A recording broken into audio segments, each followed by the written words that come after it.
Evangeline E.F. Manankil das Santa Ana. Do you know whose signature is this, Madam Witness? Yes, sir. That's the signature of Grace Evangeline F. Manankil Santa Ana. Why do you know that is her signature? I'm familiar with her signature, sir. I've been working with her in community innovations for 5 years. Thank you, Madam Witness. May I request, Your Honor, the defense counsel to manifest that a photocopy of the deed of absolute sale is a faithful reproduction of the original, Your Honor.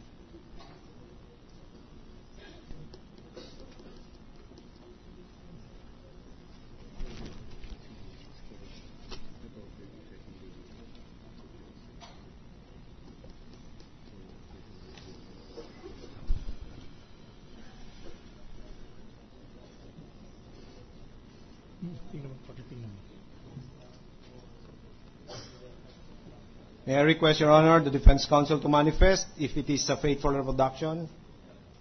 Okay. It is, Your Honor. Thank you, Justice. Proceed. Madam Witness, based on the documents that were brought with you in accordance with the subpoena issued by this honorable court, do you know when was this subject condominium unit turned over to the purchaser, Cristina R. Corona, married to Renato C. Corona? Based on our records, sir, it was deemed accepted on June 7, 2008.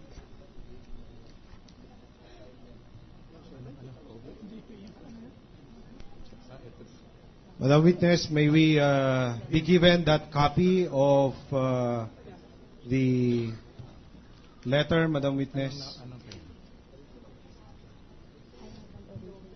We manifest for the record, Your Honor, that the witness handed to this representation a letter under the heading Community Innovations, dated June 11, 2008, addressed to Cristina Corona, and which says, Your Honor, and I would like to quote on the last paragraph, however, we seek your understanding that this should not hinder you from accepting your unit.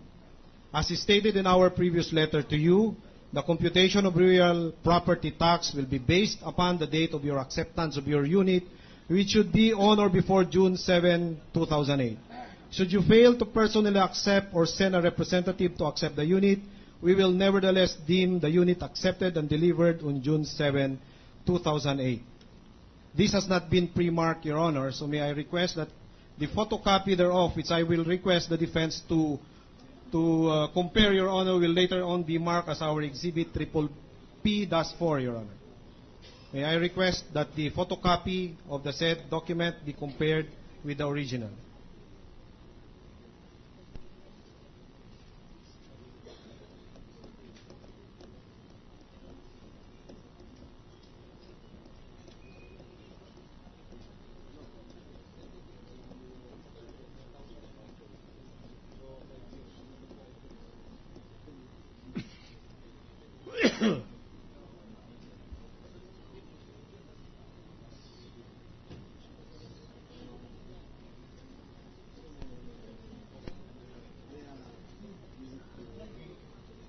We request for the stipulation, Your Honor, that the photocopy is a faithful reproduction of the original. Defense may stipulate if they want. Thank you, Justice. We request again that it be marked as our Exhibit P-4, Your Honor. Ito ba? Ito. Ano exhibit nila ito? One of the documents that you were... Wait. We are checking the document. Triple B. P. May we request, if Your Honor, please, that this exhibit triple P. That's for the prosecution be marked as exhibit 45, Your Honor, for the defense, Your Honor. Mark it accordingly. I will be on my last part, Your Honor. One of the documents that were also pre-marked, Madam Witness, is a buyer information sheet. Did you bring the original copy of the said document, Madam Witness? Yes, sir.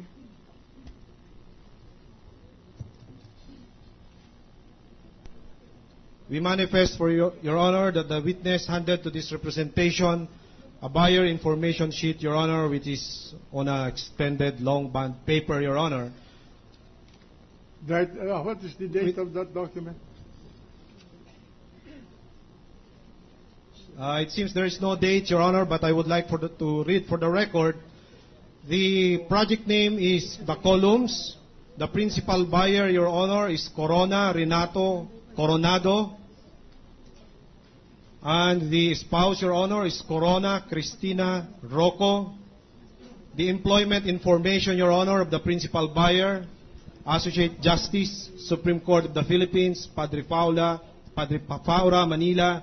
And there appears signatures above or beside the name Renato C. Corona and above the printed name Cristina R. Corona. The photocopy of this document has been pre-marked, Your Honor, as our exhibit M. May I request the defense, Your Honor, to compare that the photocopy is a faithful reproduction of the original.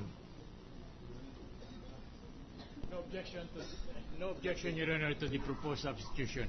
We admit that the Xerox copies are faithful reproduction of the respective originals, Your Honor. Thank you, Justice. Proceed, Counsel. We have no other direct examination questions, Your Honor. You want to discharge, is there any cross? Examination. May we request, Your Honor, that we be allowed to conduct the cross-examination tomorrow? If it Motion granted. Next witness, Mr. Prosecution Panel. Oh, sige, sabi. The witness is discharged. Your Honor, please. What's the pleasure of the defense counsel? May we request that Attorney Isguera be recognized for the defense, Your Honor? To cross? No, Your Honor. Only a short manifestation. Attorney Isguera is recognized. There is an accompanying note, and we would request the witness that this handwritten note dated 7 June 2008. 2008, Your Honor, covering, it's a cover note in connection with the 11 June 2008 letter of Community Innovations to Mrs. Cristina Corona. I would request, Your Honor, that this be preserved. This particular handwritten note of Mrs. Tina Corona. And in the meantime, as provisional marking... Are you going to preserve that as an exhibit? Yes, Your Honor, just provisional for purposes of the cross-examination tomorrow. Because yes, we don't want this to be tampered with, Your Honor. May we request that this exhibit be marked as our... This document, handwritten note 7 June 2008, with the letterhead Community Innovations, signed by one Mrs. Tina Corona, be marked as our provisionally exhibit 46, Your Honor.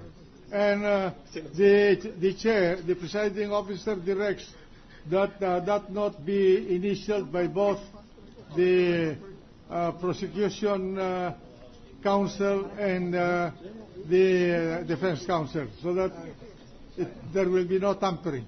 Your Honor, I will go further that, Your Honor. I would request the witness if she could submit that original, Your Honor, to the Secretariat, Your Honor. If the witness will be allowed, Your Honor. Better still, have it initialed by both sides. Thank you, Your Honor.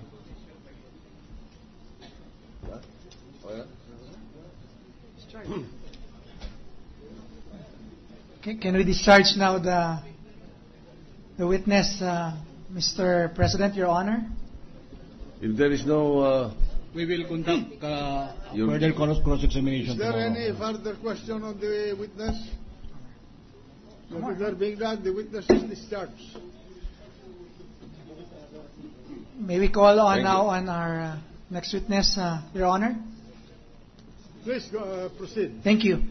Our third witness for the day is Mr. Greg Gregorio, the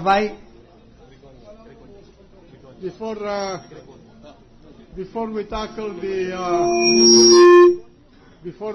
the second witness, may I propose to both sides that in the case of this documentary evidence, pre-mark them together so that we will not waste time in the in the process of the proceeding in marking and stipulating about these documents. If that is possible.